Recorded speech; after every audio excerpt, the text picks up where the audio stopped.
Matt, if we could have roll call, please. Councilor Demas, Here. Pedri, Zadi, Hickerson, Here. Hanson, Here. Vitolo, Robinson, Here. Mayor Mickelson.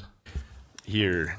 Okay, so we only have one item of business today for this special meeting, and that is Kimberly Foster, who's the field manager for the Rock Springs Bureau of Land Management, has agreed to come present to us to provide some more background information on the proposed land use plan.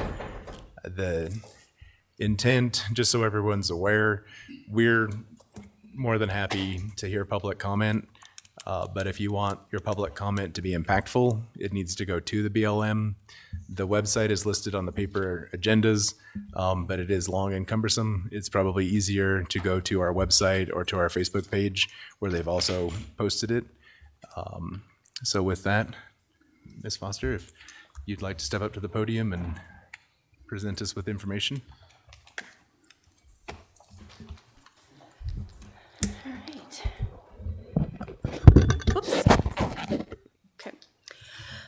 Well, thank you for having me, Mayor and Council. So I'm here at the request of Mayor Mickelson. I did meet with him last week just to talk about the Rock Springs RMP and some of the things. He hasn't obviously been involved over the last dozen years, so I did set up a meeting with him, and then he asked me to come to the council. So just to give you a little overview, first of all, like he said, I'm Kimberly Foster. I'm the field manager at the Rock Springs BLM office.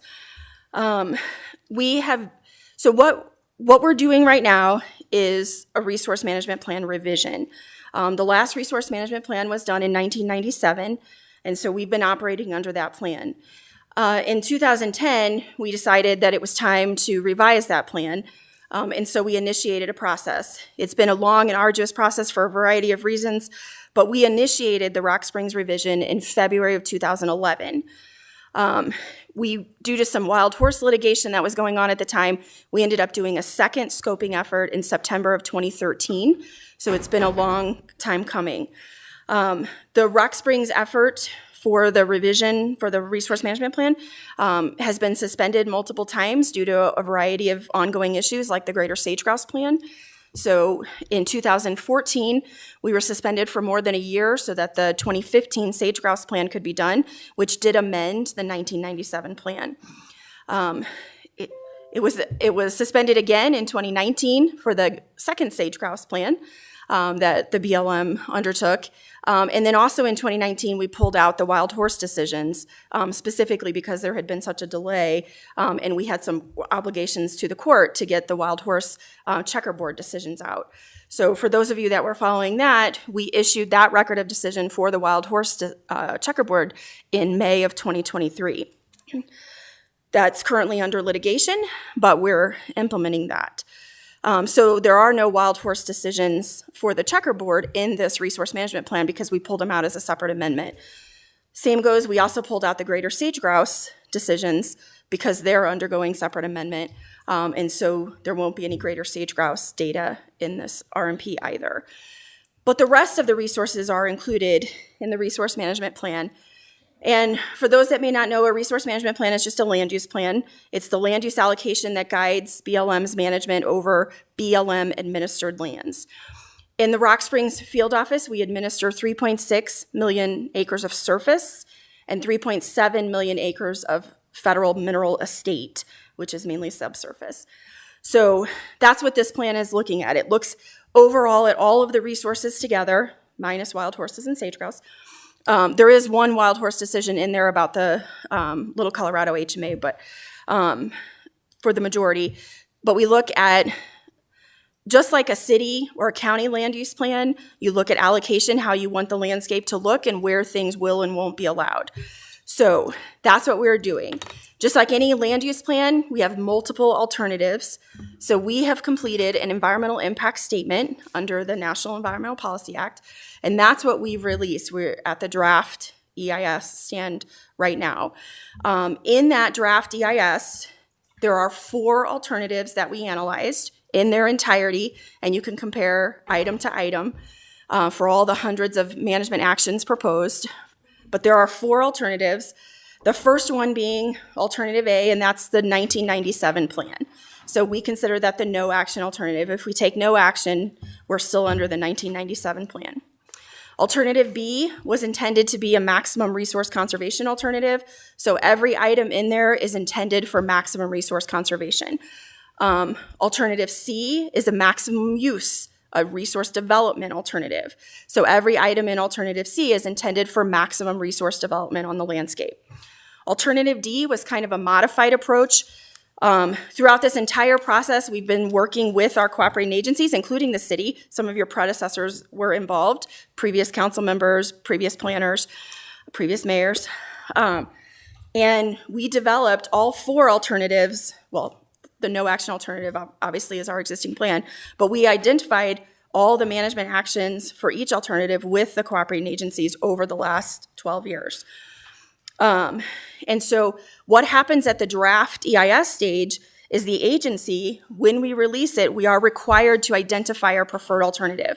That's the agency's preferred alternative, so that we tell the public, hey, these are the 4 alternatives we've looked at.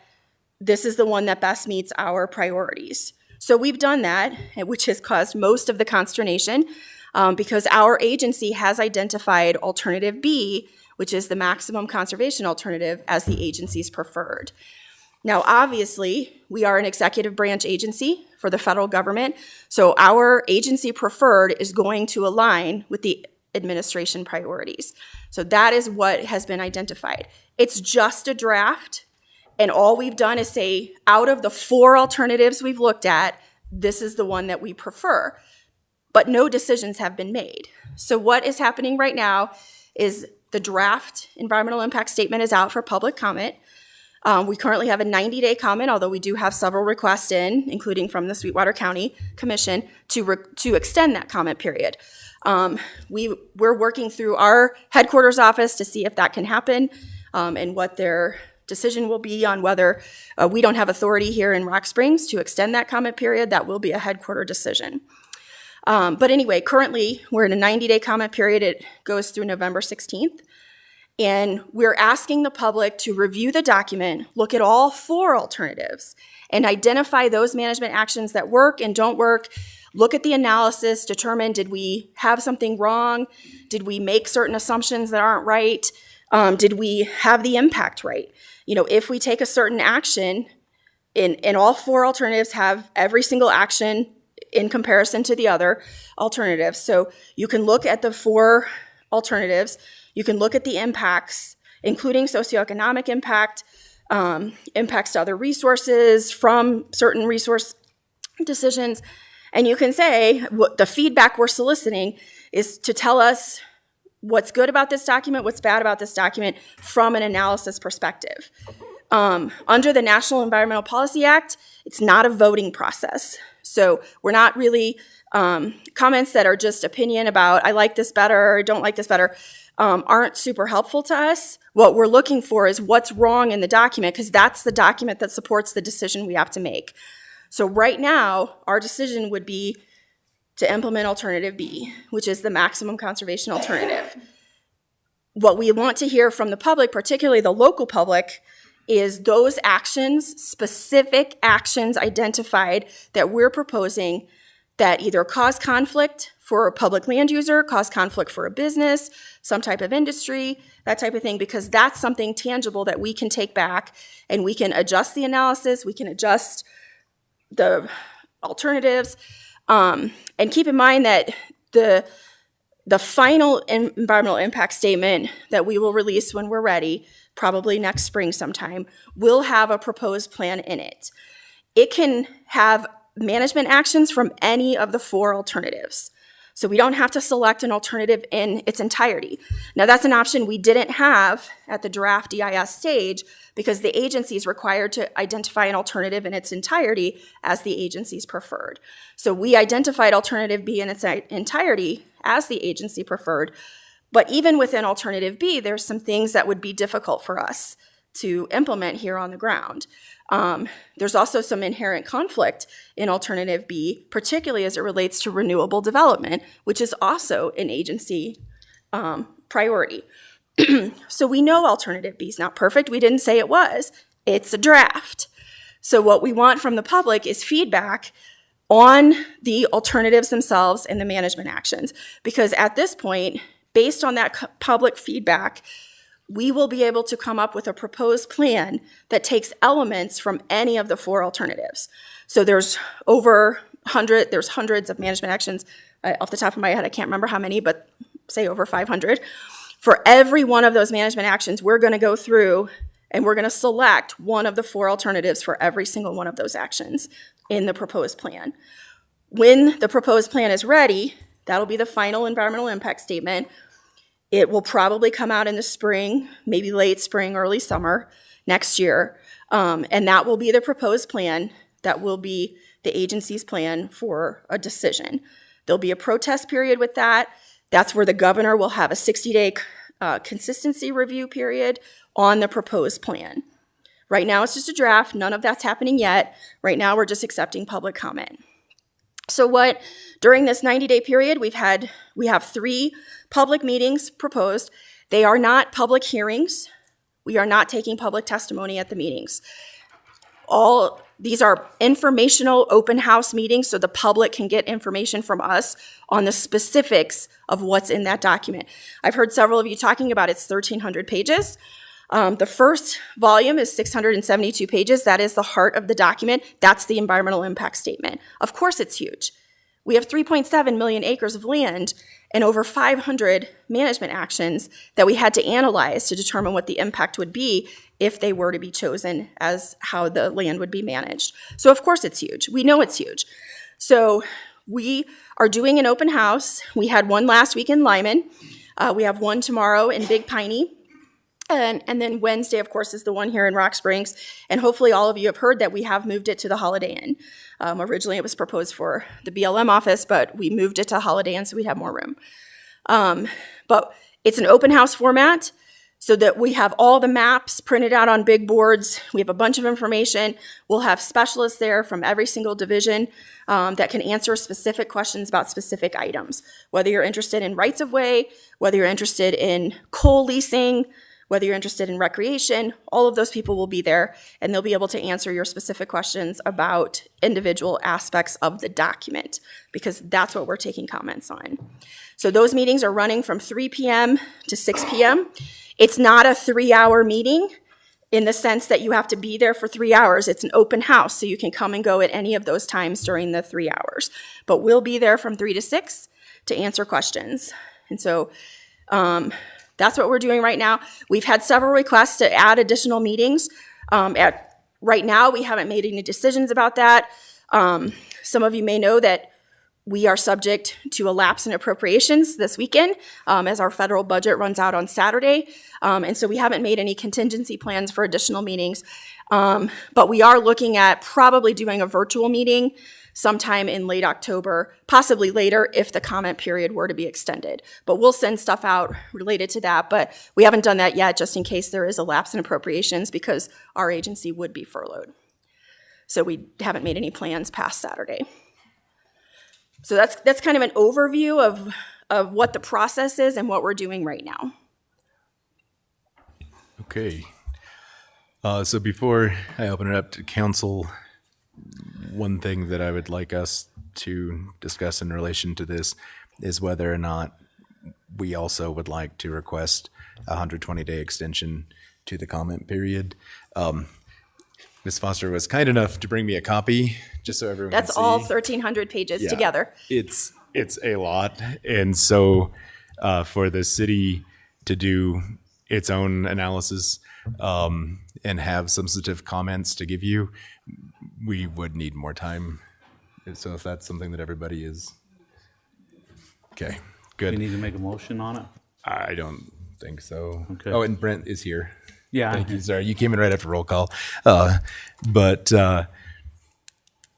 then the other thing before I turn it open is I hope everybody remembers that Ms. Foster is not the BLM, right? She's just a representative who's doing her job, and it is very appreciated that she's speaking to us and holding the meeting in Rock Springs, because it is heartening to see the people who are here, because we've got everybody from very young people to folks who have had a little bit more life experience, and so it's very good. We'll do public comment after the council is done, sir. Would you turn the volume up just a little bit, please? We can't hear you. Oh, I'm looking to the little magic window to see. Okay, we're good. Is that better? Out there? Okay. And I'll try to be more conscientious about being close to my mic. Yeah. Hear things you say. Oh, gotcha. I think the most important thing is that the meeting Wednesday is at the Holiday Inn from 3 to 6, and there will be specialists in each area to answer specific questions, and that the feedback that the BLM needs is what in this document is inaccurate so that they can make those adjustments. I'm fairly certain they're aware that nobody is particularly fond of option B, but they need a more substantive response. So with that, council, do you have questions for Ms. Foster? Your Honor. I didn't quite understand why you guys went automatically with choice B.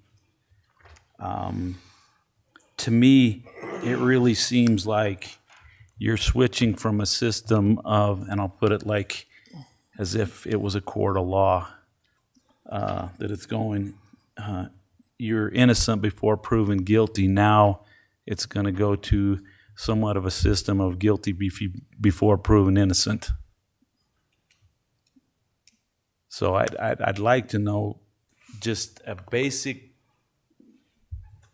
why B? Just because the administration wants that? Yes.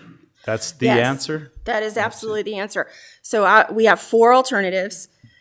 And as I said, by law, the agency is required to identify a preferred alternative at the draft stage. And there's no question that this preferred alternative aligns with this current administration's priorities. And we are an executive branch agency. Your Honor. Oh, I'm sorry. I was going to say that's exactly why they picked that. It's look at the administration and who's sitting in Washington, D.C. and not caring what happens to the people and the economy of Rock Springs, Wyoming, is my opinion. When I look at this, and I wonder, the comments were made leading up to this study. But when I look at option B, it doesn't look like anybody from Sweetwater County was listened to. That's just my feeling on that on B. We've got devastates the energy industry by cutting jobs and economic output. We try to grow our recreation and expand our economy with recreation and visiting and tourist dollars. And now we're going to see a cut, according to this, of about 13% economic output. It's devastating to this area economically and livelihood and everything else. When I've grown up here and I've had the privilege of working with the events complex, and we bring in a lot of people from around the world with events that are held here through National High School Rodeo and RV rallies. And people who have never been here before but come to Rock Springs and realize, holy cow, I can go 5 minutes out of town and do whatever I want. I can go shoot prairie dogs, I can go explore or whatever. They're amazed. It doesn't happen anywhere else in the country like it does here. They tell us how lucky we are and to never let that go. Well, now we're looking at cutting access to millions of acres of land to the public and taking away existing roads and calling them designated roads, which is at the whim of BLM to designate what roads those are, and they can be added or taken away at any point, I would imagine, without warning.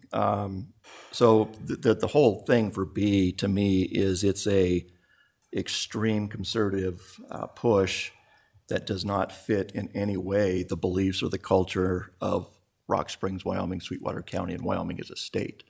And I would really hope that those in Washington at the executive branch understand how we feel and how we use this land. And I do think as residents, we do a good job at taking care of it, taking care of our wildlife and everything else. To cut us off a use of this land is a travesty. And there's no way I would ever support B in any shape or form. So if I could address just specifically the designated roads, because there's been a lot of questions about that. Keep in mind that this document is a land use plan. It's not an implementation plan. And there's no travel management plan identified here. Originally, with the cooperators, we had started a travel management plan. That was one of the things we dropped throughout the process just because it was so unwieldy. Because we have, I think we have 27,000 routes identified within the BLM Rock Springs office. Designated roads and trails right now only refers to existing roads and trails because that's how they're designated in the 1997 plan. Okay. So any additional designations would have to occur through travel management planning, which is a required BLM element that requires additional National Environmental Policy Act. Because it doesn't state that in the definition that designated roads are the existing. It just says that what's specifically identified by BLM. So I Right, think and in the alleviate a lot of- 1997 plan, they're identified as designated equals existing. Okay, and I think you'd fix a lot of your problems with that and questions if you included that in here, because that makes it look like what's going to happen is what I said. So, thank you. Councilor Robinson? Appreciate you being here. You are kind of like a cat in a room full of rocking chairs. And and again, as the mayor said, we know that you are not BLM as a whole. I guess one of our concerns is, or one of my concerns, is when you tell us that the administration likes B, and then that's what's recommended automatically because that's what the administration wants. It seems like we would hope that somebody in the local BLM office would have the intestinal fortitude to say, no, we're not going to recommend this because this is not what the state of Wyoming, Sweetwater County, this area wants. Just automatically giving that recommendation seems weak to me. And again, I realize you are not BLM as a whole. But when you use the term we, us, our, it does kind of put you in that position. A couple questions. So to touch on what Councilman Zadi said, roads as they exist now, even let's say worst case scenario B was selected, nothing changes with access to the roads that are established right now. Everybody would have access to it regardless. That is true, except for a few select circumstances. For example, if you read in the Cedar Mountain petroglyphs, ACEC, it's talking about a closure in front of the petroglyphs to protect the integrity of the rock wall itself. So there's a few minor adjustments, but across the board, there would be no massive closures. It would be very So maybe you would specific. have to park half a mile away and walk to the petroglyphs, or would they be off limits to anybody ever even seeing them again? No, you'd have to walk. It'd be pedestrian traffic. But that's just one. I mean, that's just one example of Okay. of where it would be. It's always a specific action, not the blanket broad brush strokes. Is why there's so much misinformation right now in the Sure. public because everyone's trying to just say across the board all 3.7 million acres or something, and that's just not the case. Sure. It's very specific. Within this last month, I was at the Cedar Springs petroglyphs. Now, if you're talking about cutting them off from the main road all the way up there, I believe it's 7 or 8 miles. So, So I you're don't taking have a- that in front of me right now to see the I exact can depth, tell you, but it's you'd a- have to look at the management It's action. approximately 7, 8 miles. So you would take that and make it totally pedestrian for that 7 to 8 miles. I cannot answer that because I do not have that action in front of me. You'd have to specifically look at that management action and see what's proposed. And keep in mind, it's just a proposal. It's one alternative out of 4. Any of the 4 management actions that were identified could be chosen as the proposed plan. At this point, though, it definitely seems pre-selected. So you have to understand that when we kind of kick back a little bit, that's what. And there's a lot of legalese in this document that makes it very, very difficult for dumb people like me to comprehend completely. A couple more specific questions, if you don't mind. Proposal B, does it affect any of the current existing leases for gas, oil, No. any of the, No, nothing? all valid existing lease rights would remain in effect. And how many are currently in effect? How many leases I are? don't have that number in front of me, I'm sorry. It's hundreds, if not thousands. But it wouldn't affect any of those. It would just affect new applications for Correct. leases. If I can, though, however, Go ahead. executive branch just canceled a bunch of leases in Alaska, so you can't take that for anything either. I mean, you got them, but they can't be canceled. So, And what can they cut off, you know, in the future? and that's yeah. Well, and I guess one of the other things to look at too is where the leases are, and are they in a place where they're actually ever going to be utilized? So, I mean, I guess we need to have a really nice map in front of us, which will be available on Wednesday. Is that correct? Yes. That'll include all of the proposed closures, all of the proposed everything that we're talking about that you don't have access to right now. We should be able to access. Right, which I have the document. I'm just not prepared to answer specific questions about all 500 management actions. However, yes, there's it within in the volumes. You'll see there's about 32 maps or so that specifically deal with fluid minerals, which is your oil, gas, geothermal, and then solid leasables, which is coal and trona, and then locatable minerals, which is all your hard rock mining. That's gold, silver, that type of thing, including uranium and lithium are both locatable. So all of those maps are presented in the document, and we'll have all of those out. So it's been since '94 since this has been completely revised. 1997 is the plan that is currently in existence. All right, so let's say the next administration, regardless of which one it may be, let's say it's a different administration and they decide we want to do something different. Is that something, or would it take another 20 and some years to get to it? They could certainly decide to revise it at any time. Typically, land use plans are done for 20 years. It's usually a 20-year plan. And we've been through 3 administrations since we started this plan Okay. in February of 2011. I apologize. I hope everybody was able to hear me. My microphone was not on. So, Well, and to your earlier point, my understanding is the working group that worked on this document sent a recommendation that their recommendation was option D. And so that was what came out of Sweetwater County.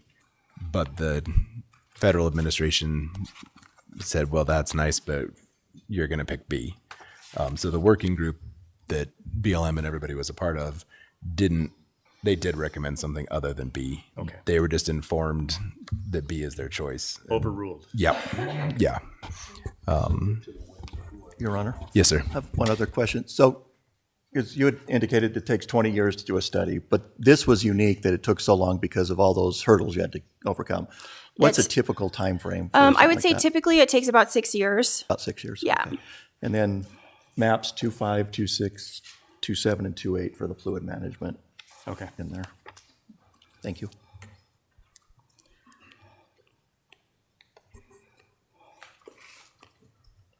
One other question.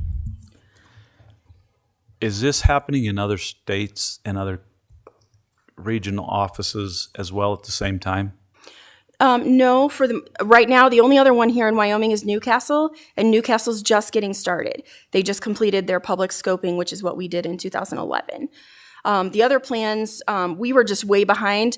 The Rollins and Pinedale plans were completed in 2008, so they're not quite 20 years old.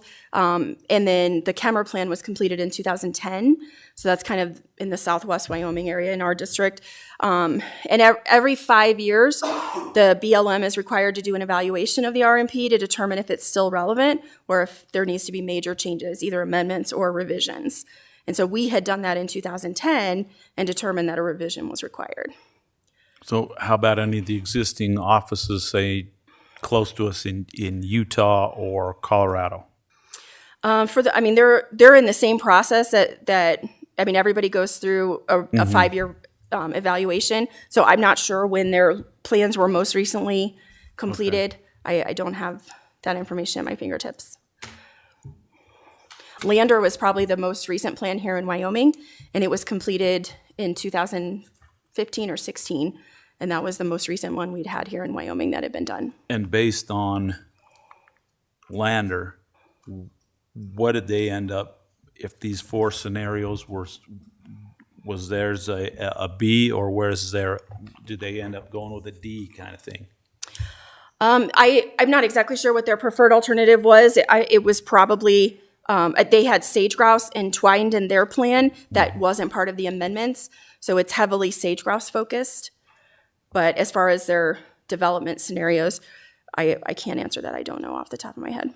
Okay, thank you. Council. If B passes, is that the most wildlife friendly proposal of them all? It's intended to be. Okay.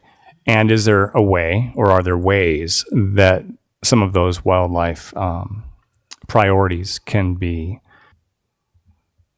amended to one of the other plans? To To a one of the certain other extent. alternatives. Correct. You know, Absolutely. you wanted specific things, and would those satisfy the people making the decisions, or the person making the decision, or is it kind of a moot point? Are we all basically just here spinning our wheels? So let me before I answer that, let me back up and let you know how the process works. So in a land use plan, the deciding official is the state director, but the state director has to get headquarter approval. So I, as the field manager in Rock Springs, am the recommending official. I make the recommendations to the state director, and then the state director has a decision. They have to get it cleared through headquarters. So that's how the process works. Now, the piece that we haven't had yet is all of the public input. So, and as I mentioned before, when we release a draft, we are required to choose an alternative in its entirety. We don't have the flexibility to pick and choose the management actions, which is what you're getting at on the wildlife pieces. That maybe we like a specific thing from alternative B, and so we'd want to keep that, but we'd want something else for another management action. We didn't have that flexibility in the draft EIS. That's not how the process works. That's not how the National Environmental Policy Act works. So the agency was required to identify a specific alternative in its entirety, which we did, which is alternative B. But now we have flexibility for the proposed plan to pick and choose what we want from each of the 4 alternatives. There may be things that are in the no action right now in alternative A that we really like, that seems to be really working, that we want to implement for the future, for the next 20 years. So we absolutely have that ability to pick and choose, and we will do that.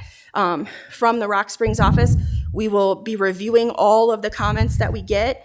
We'll be addressing those comments through the document. We may have to do additional analysis. You know, it depends on what comments they are. If someone identifies an assumption that we made that's not true or something like that, we'll have to update that.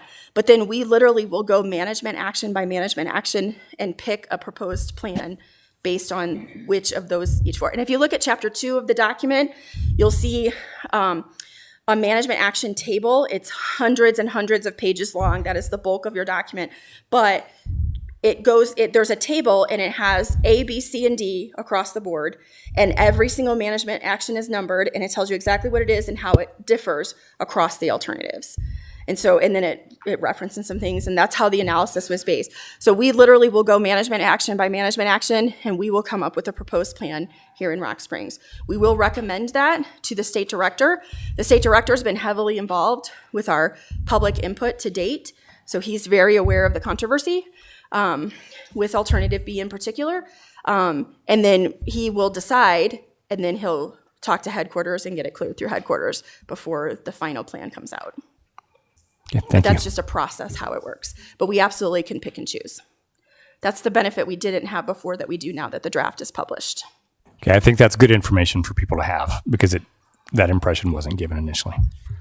Thank you. Your Honor. Yes, sir. Hello. I have a couple questions. What in 2010 did you guys find that spurred the need to reevaluate? So ironically, in our analysis of management situation, which is what we did, there were 2 main issues driving the plan, and that was greater sage grouse and wild horses, both of which have been pulled from this plan, right? So there was discussion in 2019 when we decided, because sage grouse had already been removed. Sage grouse was happening. There's been 2 separate amendments for sage grouse. We had already removed it from the plan. When we decided to take the wild horse document out and do a separate amendment, we did have discussion about should we continue with the Rock Springs RMP revision? Was it still needed? And by that time, it hadn't been identified in 2010 per se, but over the course of scoping, because we scoped in 2011, again in 2013, we had received over 27 ACEC proposals from the public. We had multiple citizens wilderness proposals. We had I think there were 6 proposals for the Little Mountain area to look at special management within the Little Mountain ecosystem, most of those from the Little Mountain Coalition. And then we didn't really have a lot for Red Desert, but we did have some from particularly some of the nonprofit organizations. So by that time in 2019, not only had we done a ton of work, right, because by that time we actually had a draft document. We weren't quite ready to publish it, but we had all of the 4 alternatives developed, and we were analyzing them. But we decided at that point that there was still a lot going on outside of sage grouse and horses that we needed to look at, particularly as it related to special management. Because we already had, if you look at the no action alternative, Rock Springs has some of the most special management of any office in our state. We currently have 10 ACECs. We have 13 wilderness study areas. We have 3 other management areas, and we have hundreds of miles of historic trail. That's more than any other office already today, 1997. And so, but we had so many proposals that came in from the public, we felt like we couldn't just drop it, that we really needed to continue to evaluate. So even though the 2 driving issues, greater sage grouse and wild horses, were pulled out in 2019, we decided to carry on with the plan and evaluate all of those special management proposals, which is why it's very heavy in special management proposals, because we had a ton of applications from the public during scoping in both 2011 and 2013 to make particularly the Little Mountain area and the Red Desert area to the north, which in the plan we call Jack Morrill Hills. But those were kind of the 2 areas that people wanted to see special management in. And you'll see that reflected in Alternative B. Your Honor. Yes, sir.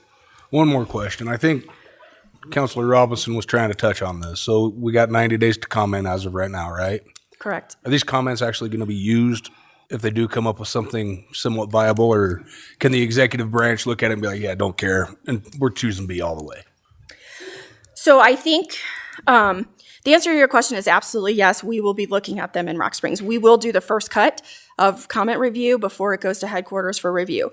But I will tell you this. If you want to influence and give more weight to the recommendation, we need public comments to support that. And if for those of you that were following the Wild Horse document, you will notice that we changed the agency's preferred alternative between draft and final. In the draft EIS that came out for wild horses, we actually had proposed to close the White Mountain herd management area and to zero it out. There was a ton of public feedback, particularly from the governor's office, from the county.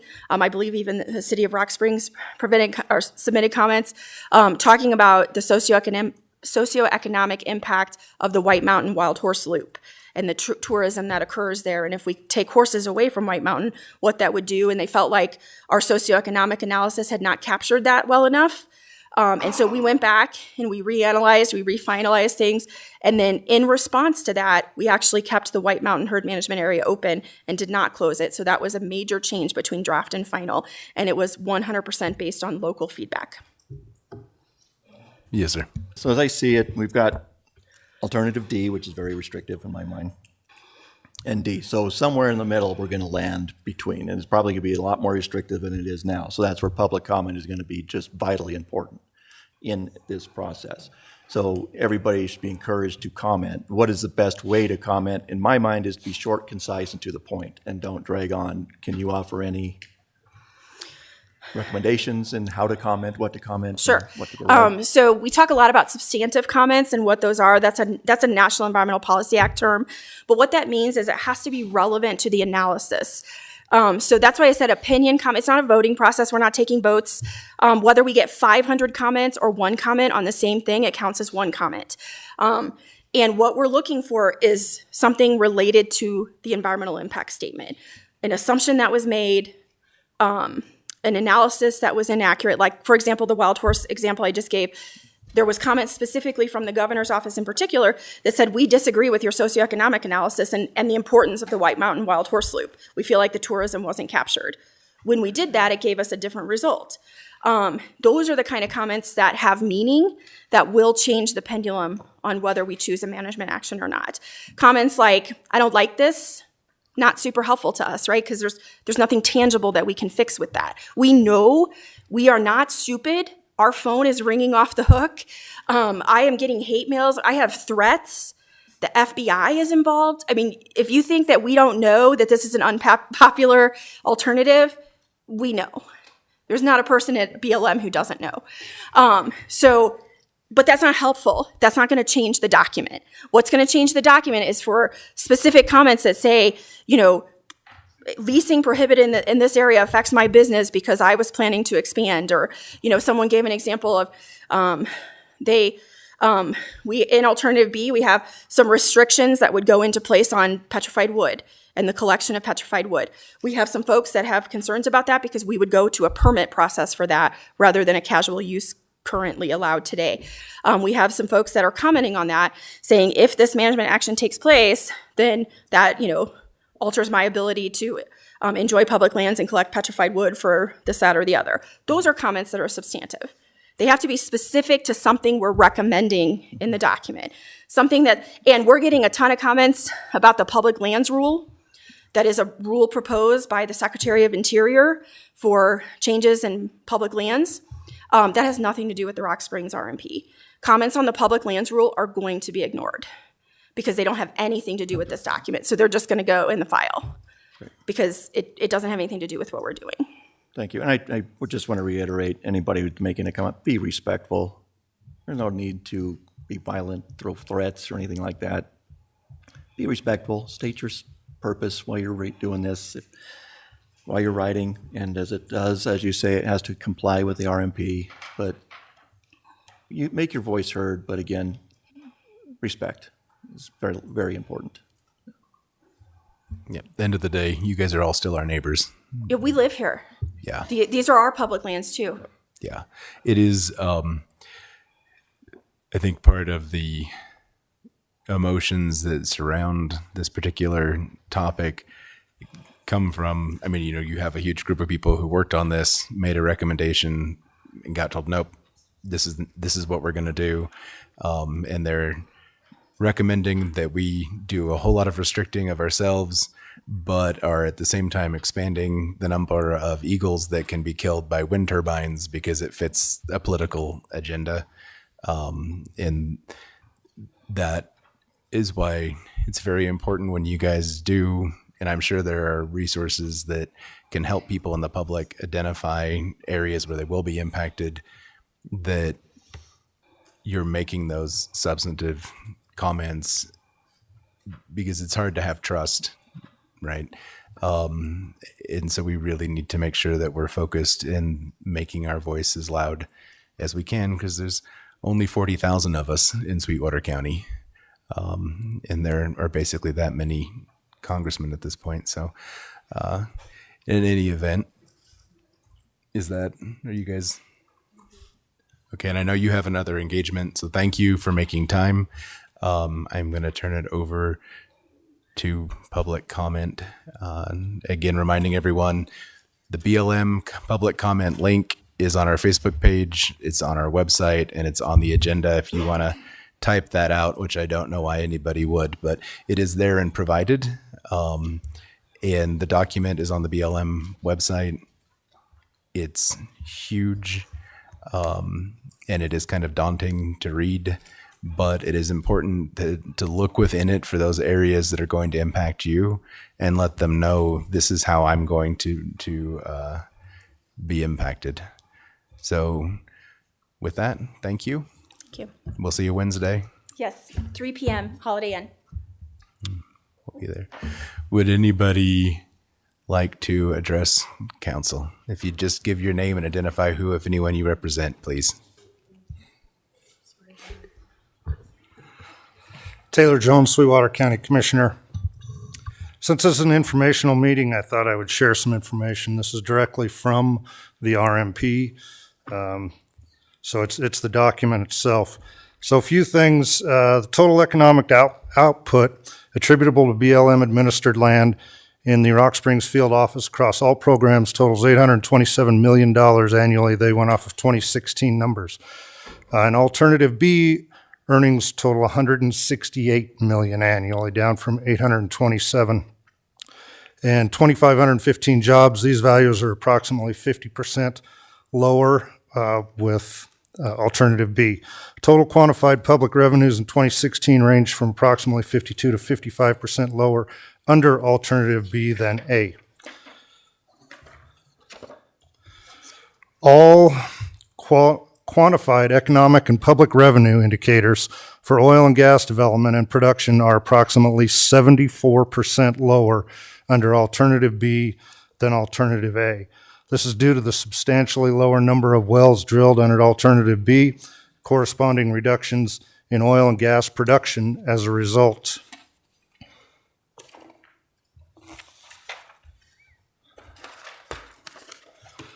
Under alternative B, a little over 3.7 million acres would be closed to coal exploration and development activities, a 433% increase compared to alternative A. Under alternative B, 49,224 acres would be closed to trona leasing and development within the KSLA, which is the known soda leasing area. That represents a 101% increase. Under alternative B, 2,581,741 acres would be closed to mineral material sales disposals. This is an approximately 209% increase, which will, additionally, there will be no new community pits, localized common use areas, or new mineral area sites to be established. The quantified economic output in Rock Springs field office across all programs totals $1.734 billion annually in 2016 in alternative A, $0.827 billion in alternative B, so almost $1 billion less. Total economic output from oil and gas development and production is approximately 73 to 74% lower under alternative B than alternatives A, C, and D. Total labor earnings attributable to BLM administered land in the Rock Springs field office total $379 million annually in 2016 in alternative A, $168 million in alternative B. Oil and gas development provides by far less amount of total labor earnings on both an annual and net present value basis in alternatives. As with total economic output, earnings would be considerably less for oil and gas development and production under alternative B. Annual total employment attributable to BLM administered land in the Rock Springs field office totals 5,435 jobs annually in 2016. In alternative A, there's 2,515 jobs in alternative B, so 50% less roughly.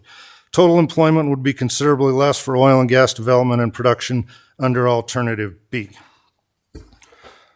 It's a good start out of the 1,400 pages. So this is all under the socioeconomics. It's chapter 4. If anybody gets that far, around 230, it starts in there. So thank you for your time. Thank you, Commissioner. Sir?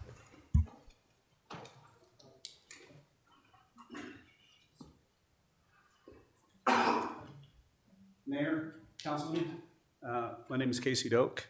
I just have a few things that I want to bring to your attention, just that from listening to Ms. Fields, I think was her name. What was it?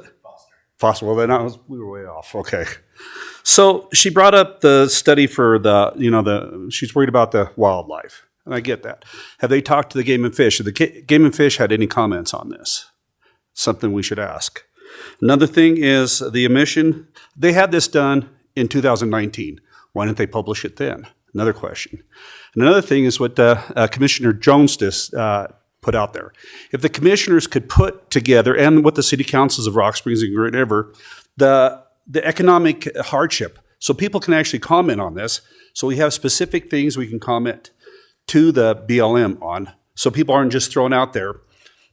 Like Mr. Zotti said, we don't want anything hate speech. We don't want to belittle anybody. We want to be out there with facts. So if we can get that from the commissioners, from the cities, to be helpful for the public, because they don't know. They can't, people don't have the time to read this stuff, so they're going to need help. And if we can get, like Mayor Mickelson said, if we can get a 120-day extension on this, it'll extremely help. No, that's all I have to say. Thank you. Thanks.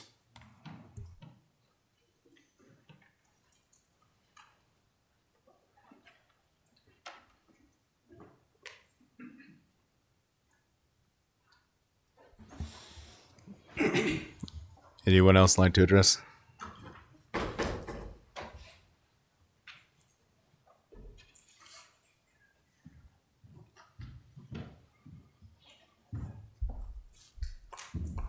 And for the record, Councilor PG is joining us.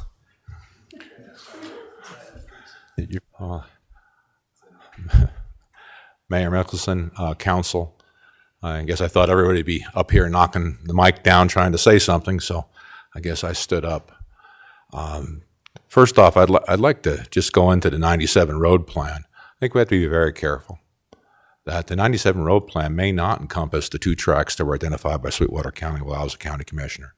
They were, in fact, 32,000 miles of 2-track roads. I think a lot of roads that we all come out there and enjoy. So I think the devil's in the details, and we certainly haven't seen those details. And frankly, I'm not going to trust the federal government to do what I think is in my best interest. And I think, Kimberly's put in a terrible position here. I really hope to God in my heart that she believes that what we believe and can't speak about it because she probably likes a paycheck.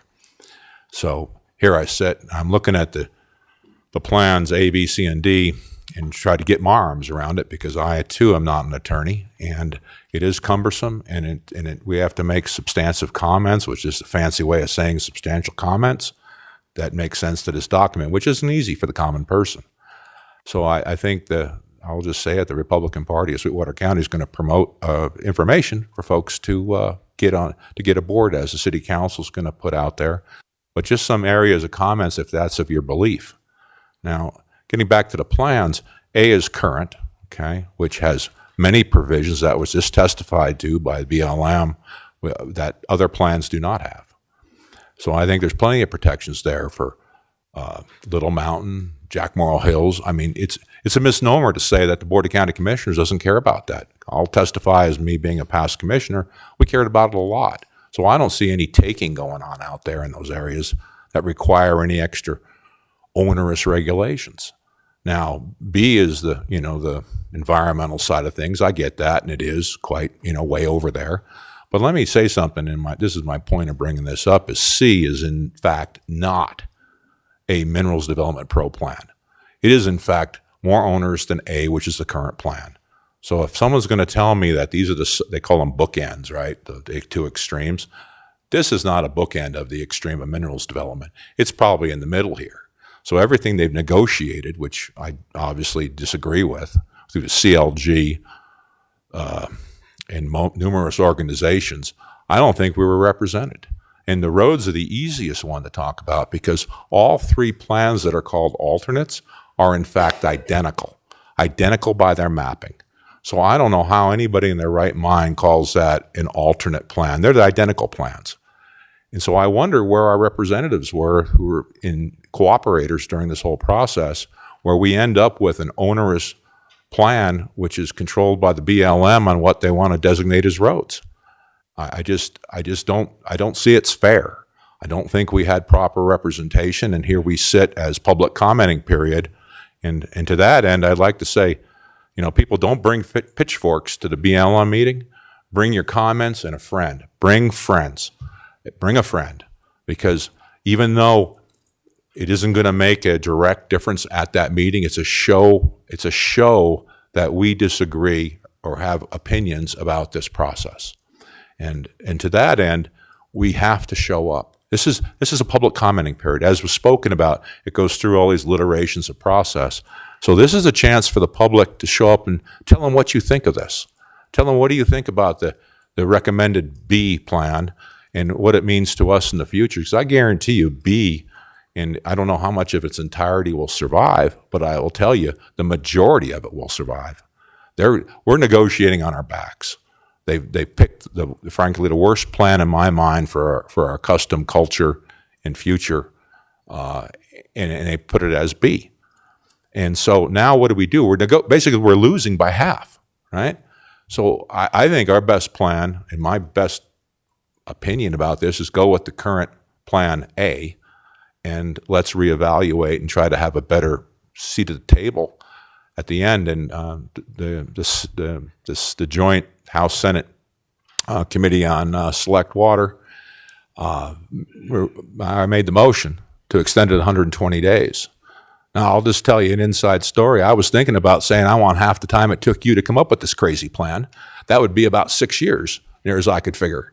But I wanted something to go through, and at the end of the day, I think that's a reasonable position to ask for more time, because you need time to analyze it.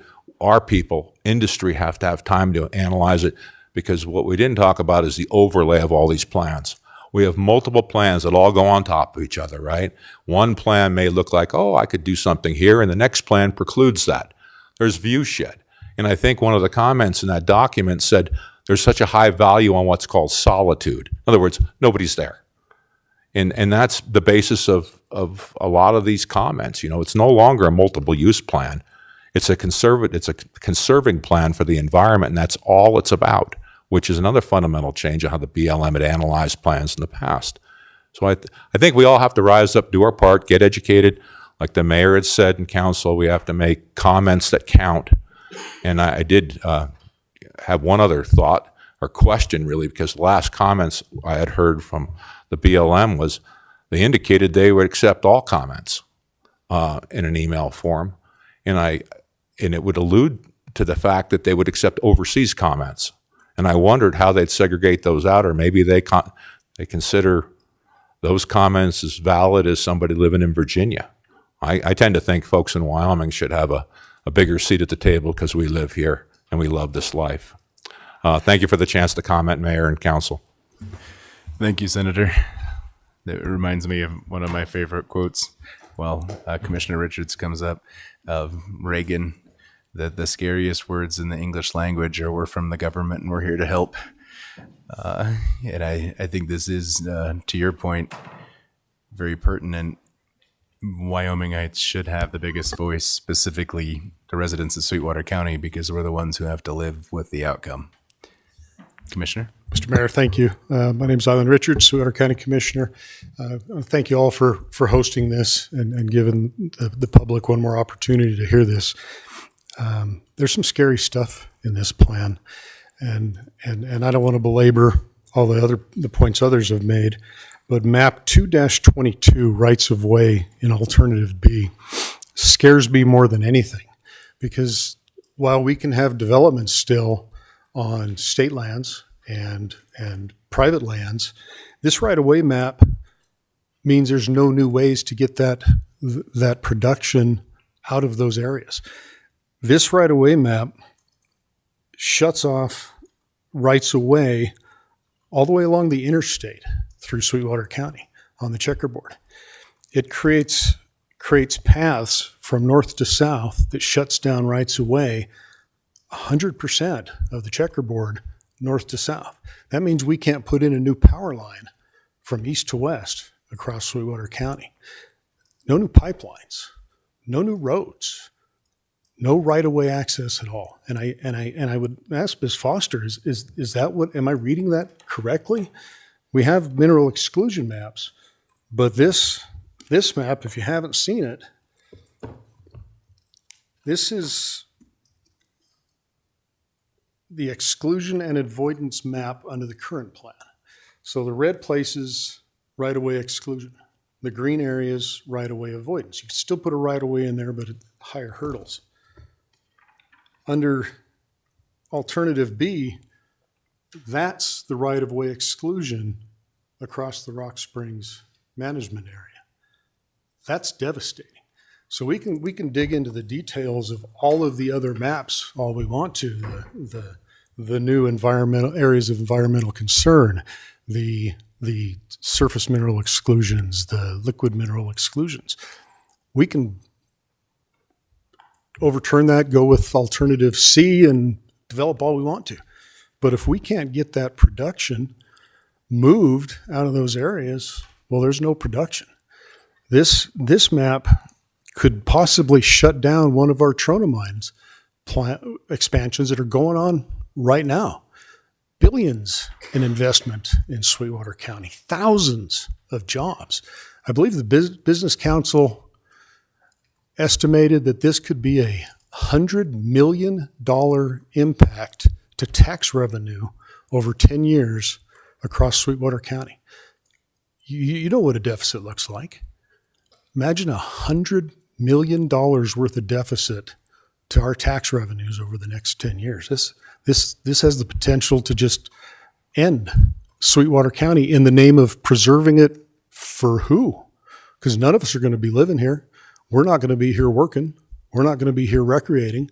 We're not going to be here to donate to the conservation groups that this is supposedly supporting their alternative.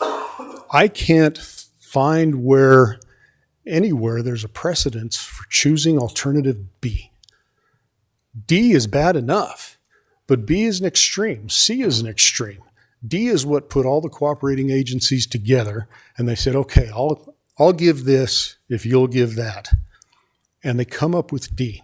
What's the point of having cooperating agencies if 12 years later it's completely ignored, thrown out the window, and they choose alternative B? Doesn't make any sense. I can assure you Sweetwater County is going through this with a fine-tooth comb, but we don't have the human hours available to get through this and write substantive comments on every row of alternative B in the 90 days. Even with a 120-day extension, it's going to be difficult. It's not like there's a whole bunch of resource attorneys sitting out there waiting to be hired over the next 60 days to help us write these plans. But we are working on it. We appreciate any resources you guys can provide us. And I think that covers all I had to say. Thank you, and likewise.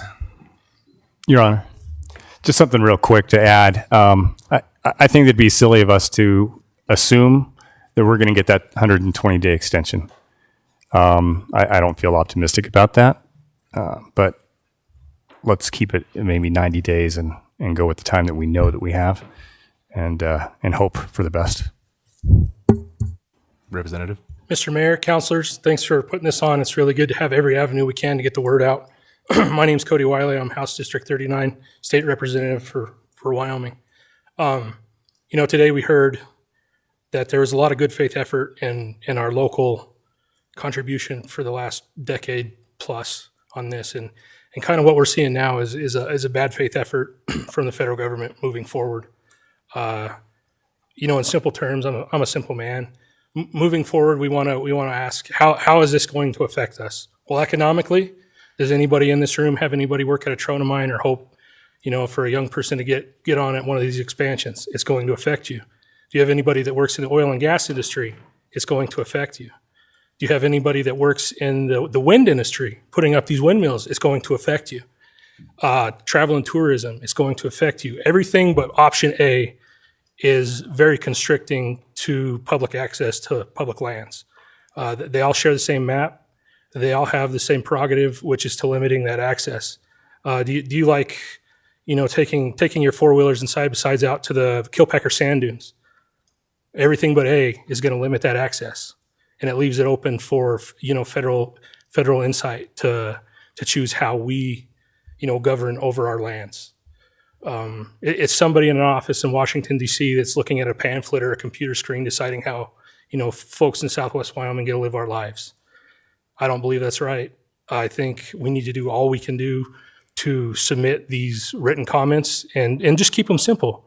Say, hey, I work for a hotel. This is going to impact my life because less tourists are going to purchase rooms in this hotel. They're not going to be able to get off the beaten path and the paved roads to be able to go out and enjoy the great wide open spaces that we have in Sweetwater County, because that's what these proposals do. Very limiting. Just be simple. A couple of sentences is all it's going to take. And this is also going to help us on the state level to move forward in the process, especially if it gets pushed into litigation. I advocate to everybody that it is very important and impactful to be at this meeting on Wednesday. Bring a friend, bring your grandmother, push them down there in a wheelchair if you have to. We need to get everybody that we can to this. And just know that we're working on it. Thank you, guys. Thank you. Senator? Mr. Mayor and councilors, excuse me, I kind of have a cold, so I'll do the best I can up here. In addition to the devastation that we are going to have with our Trona oil and gas patch, I'm going to touch a little bit on the off-highway vehicle devastation that we'll have. There is a small paragraph buried 507 pages into volume 1, and I will read that little paragraph for you. Under alternative B, route designations from the travel management plan would be applied. Within the area designated as limited to designated roads and trails, 2,352 miles of routes would be managed as open to vehicle use. About 67 miles of routes would be limited to non-motorized or non-mechanized use. 4,505 miles of routes would be closed to all use, and 10,006 miles of routes and linear disturbances would be removed from the transportation network and allowed to return to natural conditions. These routes would receive lower use or no use at all. Reducing the number of routes could reduce the available motorized recreation, but could provide solitude and naturalness to visitors seeking a pristine experience. So, according to this buried paragraph, there are currently 16,930 miles of existing roads and trails located on Rock Springs BLM lands. Under Alternative B, only 2,352 miles of existing roads and trails would remain open to vehicle use. 67 miles would be converted to non-motorized or non-mechanized use, and the remaining 85.7% of existing roads and trails would either be closed to all use or removed and returned to natural conditions. And I think one of the major problems with this is somewhere there's a map, and I'm hoping the map will be provided this week, but we don't know which roads and trails this affects. I think there's been a request for the map, and hopefully we'll be able to take a look at that. But that is a huge amount of OHV travel that will not be able to be done and under this plan. So yes, I do encourage everyone to get out and please make your comments, come to the meetings, look at the maps and see for yourself and see how devastating this could be to our community. Thank you. Thank you, Senator.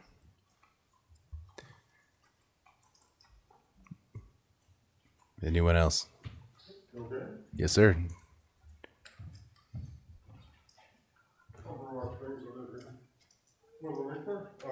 Just real quick. Sorry, can you give your name, please? Wendell Minkler. I stutter. That's fine. Thank Been you. doing that all my life. Okay, Congress has mandated that regulations must account for both preservation and reasonable economic use.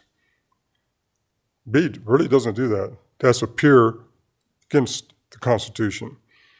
That's in volume 1B on page 558. That's 74% lower. Didn't we show up at the same time the horses did? We're protecting the horses, but we're not going to protect the humans and we're going to ruin the economy? Thank you. The Organic Administration Act of 1871 lists the national forest be open to the public for all lawful purpose. It's unlawful for me to be out on the land?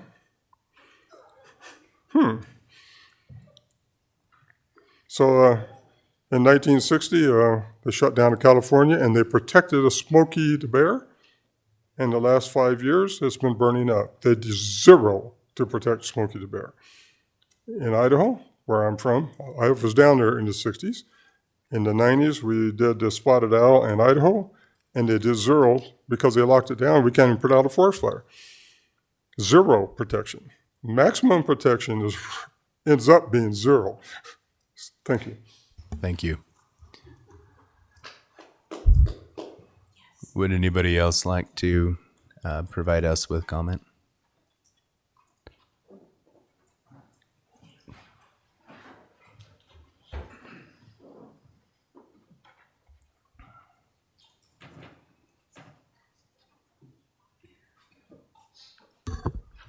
My name is John Ehrenbell. I'm not a public speaker, so please bear with me. I'd like to make a few comments about some of the industries that I'm familiar with here in Sweetwater County. One of them being the livestock industry. In the wintertime, 30,000 head of sheep come into Sweetwater County. An additional 5,000 head of cows come into Sweetwater County. They need access through trailing in and out, especially the sheep industry. Most of the cattle are hauled, but they do come here for winter grazing. My bigger concern is private lands inside BLM lands. Are we going to be able to access those in the future? Ranches, so forth. Are we going to even be able to get to them based on the roads that are going to be closed over and above county roads? I assume they're going to be open, but there's still a lot of big BLM roads in Sweetwater County that aren't getting serviced anymore by design, but they're still used. The other thing I'd like to mention is green industries. Once the BLM takes all this country back, we're going to see more carbon sequestration. We're going to see more wind power, more solar.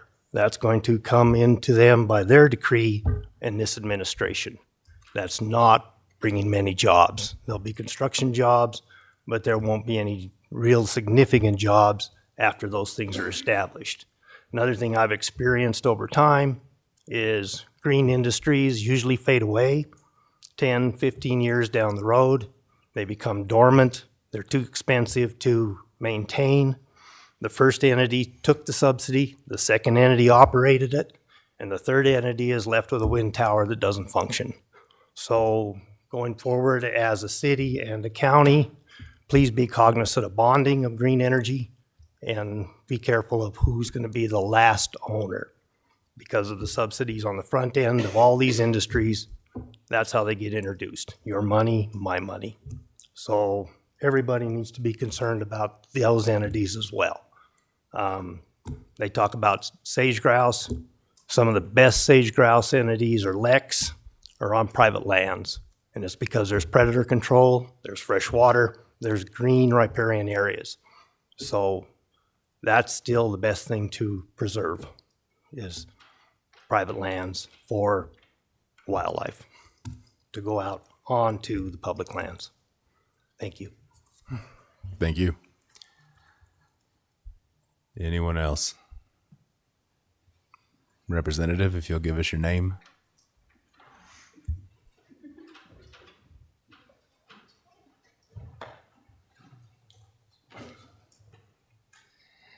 Thank you, Mayor and Council. My name is JT Larson out of House District 17.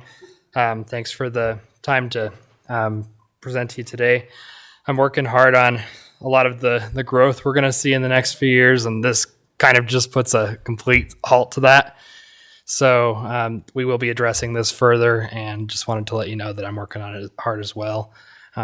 So just we'll keep communicating. So thanks. Thank you.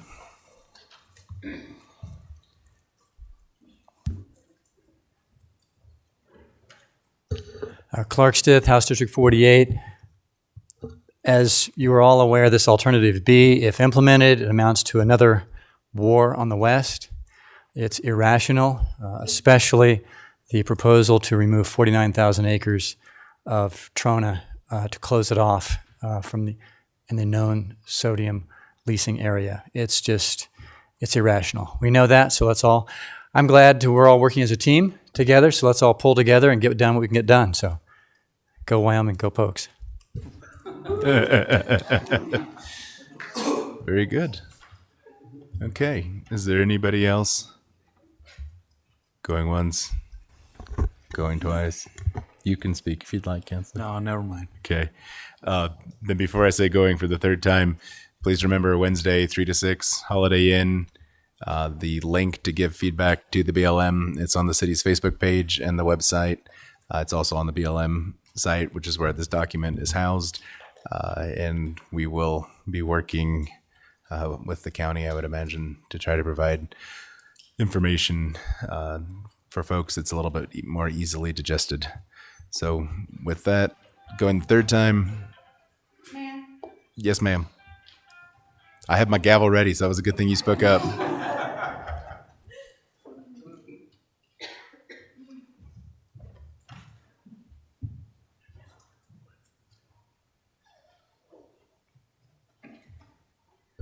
Hi, my name is Jennifer Annette Ferguson.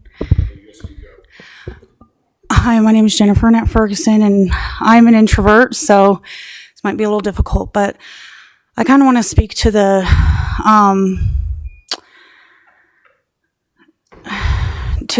part of like, and I appreciate you being here and giving us an opportunity to come here and you guys hosting this, because I feel like not enough people like feel like they can be involved or even are aware.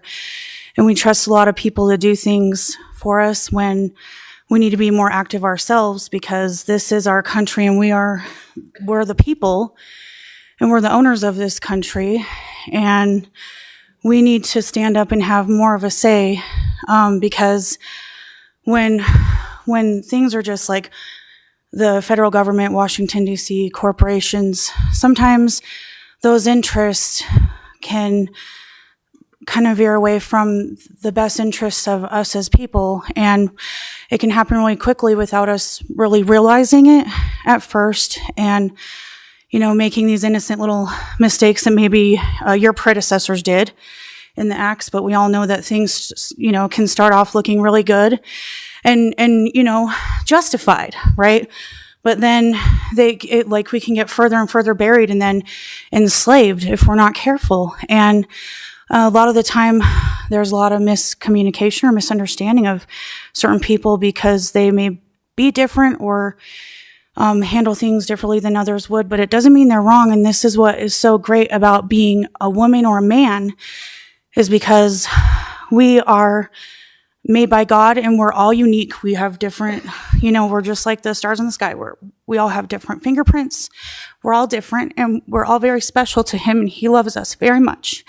And I just want to say that God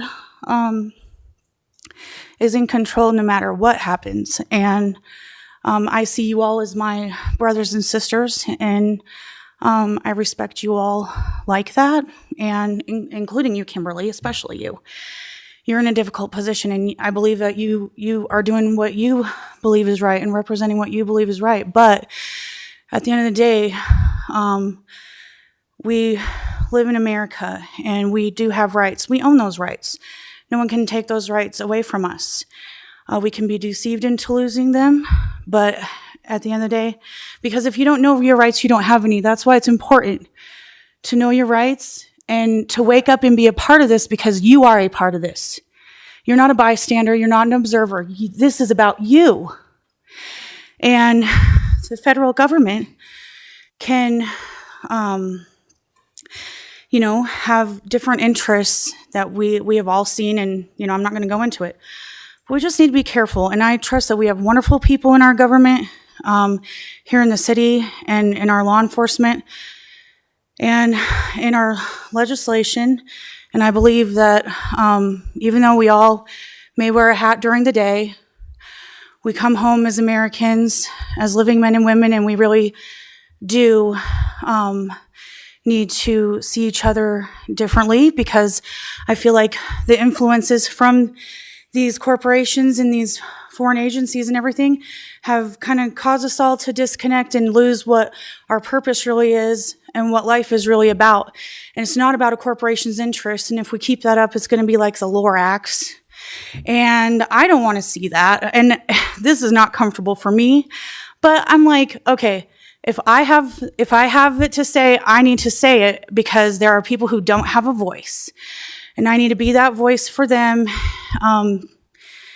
And I wish that we had used our freedom to do that for the other nations who are now under an iron curtain, and they have no freedom, and they know what we are about to go through, because when you go through suffering, you see it, and you have to experience it to really understand it. But you can see when that snowball is going down that hill, and living men and women, we're not debt slaves to any corporation. We were put here by God, and we are from the land and soil, and to try to take away our birthright, what is rightfully ours, that God Himself gave us dominion over, to make that our master, the slave, and the slave, the master, is wrong. And God's laws still exist today, and they trump any policy that anyone that He created could make. And I trust that everyone will make the right decisions And I didn't say anything that I really wanted to say because I wasn't prepared. But I wanted to be here because I care about everyone in this room and beyond. And I don't want to see our children starve and not be able to go out and be free. I'm definitely for freedom. So thank you all for the time that you guys let me have to talk. Thank you. Okay, it's going up. Okay. We're adjourned. Thank you all for coming.